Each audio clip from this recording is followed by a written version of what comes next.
Block Congress committee Kalsi के द्वारा कार्यकर्ता सम्मेलन का आयोजन किया गया। कार्यक्रम में चक्राता विधायक प्रीतम सिंह पहुंचे और कार्यकर्ताओं को संबोधित किया। आपको बता दें कि कई लोगों ने भारतीय जनता पार्टी का दामन छोड़कर कांग्रेस पार्टी का दामन थामा, जहां पर प्रीतम सिंह के द्वारा कांग्रेस पार्टी में शामिल होने पर लोगों का फूल माला पहनाकर भव्य स्वागत किया गया। प्रीतम सिंह ने 17 तारीख को देहरादून में राहुल गांधी के आगमन के बारे में सभी कार्यकर्ताओं को एकजुटता के साथ देहरादून में शामिल होने के बारे में भी अवगत कराया। कार्यकर्ता सम्मेलन में जिला अध्यक्ष एवं जिला पंचायत सदस्य संजय किशोर, जिला पंचायत सदस्य आरा से दीवान सिंह तोमर सहित हजारों की संख्या में कार्यकर्ता इस सम्मेलन में मौजूद रहे। प्रीतम सिंह ने भारतीय जनता पार्टी की सरकार को आड़े हाथों लेते हुए कहा कि भाजपा की सरकार के समय में राम मंदिर में दान चोरी का मामला सामने आया और भी कई अन्य मुद्दों पर उन्होंने अपनी बात कार्यकर्ताओं के सामने रखी और 2027 के होने वाले विधानसभा चुनाव में एकजुटता के साथ कांग्रेस को विजयी बनाने की अपील की। देखिए, हर 5 साल बाद चुनाव होता है, कोई नई बात तो है नहीं। जब चुनाव होता है तो स्वाभाविक बात है, हम अपने कार्यकर्ताओं से संवाद स्थापित करते हैं। आज कालसी के अंदर विकासखंड कालसी के साथियों से हमने संवाद स्थापित करने का काम किया है। आज बहुत सारे लोगों ने भारतीय जनता पार्टी को छोड़ करके कांग्रेस में आने का काम किया है और 2027 की जो चुनौती है उस चुनौती पर हम निश्चित रूप से पार पाने का काम करेंगे। 17 जुलाई को राहुल जी 5:30 बजे जो है देहरादून आ रहे हैं। छात्रों की गूंज, और राहुल जी को क्यों आना पड़ रहा है वैसे तो आपको जानकारी है, लेकिन मैं कहना चाहता हूँ कि इस प्रदेश के अंदर आपने देखा होगा जब परीक्षाएं होती प्रश्न पत्र लीक हो जाते हैं, और जब नीट की परीक्षाएं उसका प्रश्न पत्र लीक हुआ तो राहुल जी ने इस बात को कहा कि हम छात्रों की इस लड़ाई को लड़ने का काम करें, और वो पूरे देश के कई शहरों में गए। 17 जुलाई को यहाँ पर आएंगे, बड़ी संख्या में छात्र वहाँ उपस्थित होंगे, ऐसा मेरा विश्वास है, भरोसा है। और कांग्रेस जनों का भी राहुल जी ने आह्वान किया है कि कांग्रेस जन छात्रों की इस लड़ाई को लड़ने का काम करे।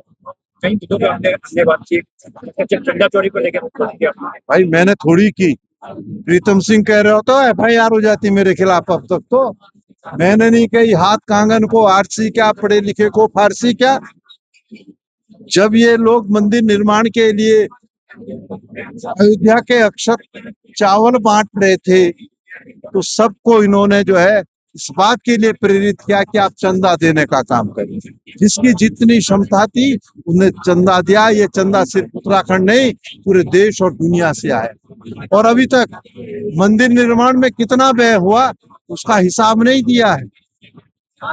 मंदिर निर्माण के लिए जमीन खरीदी गई, उस जमीन में व्यापक स्तर पर जो है भ्रष्टाचार हुआ है। अरे जब जमीन हम खरीदते हैं, आप और हम खरीदते तो कहते हैं कि जब तक जाकिर खारिज नहीं होगा तब तक जो आप इसके विधिवत मालिक नहीं है, हम उसको बेच नहीं सकते। इन भाई के लालों ने खरीदी 100 रुपए की, 1000 रुपए में बेची और 10 मिनट में दाखिल खारिज हो गया।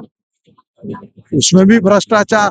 और अब तो जो है पूरा देश देख रहा है, पूरी दुनिया देख रही है कि जो ट्रस्ट देश के प्रधानमंत्री नरेंद्र मोदी जी ने बनाया था, उस ट्रस्ट के लोगों ने जिस तरीके से भगवान राम को लूटने का काम किया है, मैं समझता हूँ ये सनातन धर्म की अवमानना करने का काम जो लोग सनातन की दुआई देते थे उन्होंने करने का काम किया।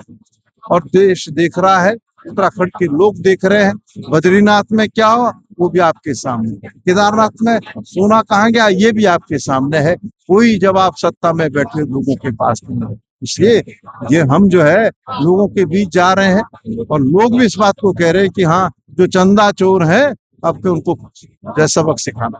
पेपर लीक की बात करें, सर दिल्ली में आंदोलन चल रहा है 14 दिनों से, लेकिन कोई सत्ता के अंदर आवाज नहीं आ रहा। अरे भाई वही तो कह रहे हैं, पेपर लीक तो उत्तराखंड में भी हुए, यहाँ भी संघर्ष हुआ, CBI जांच की संस्तुति की, लेकिन वो CBI कहाँ गई कुछ पता नहीं है।